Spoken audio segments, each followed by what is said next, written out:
Chairman Tehreek-e-Insaf barrister Gohar का हुकूमत की जानिब से मुज़ाकरात की पेशकश पर रद्द अमल में कहना है कि हुकूमती जमात का तर्ज अमल सियासी नहीं, गैर सियासी है।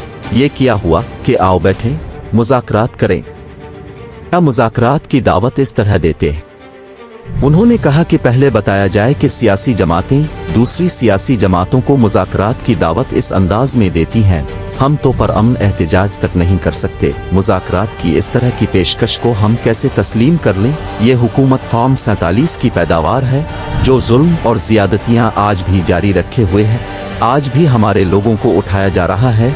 ये लोग चार दीवारी को पामाल कर रहे हैं।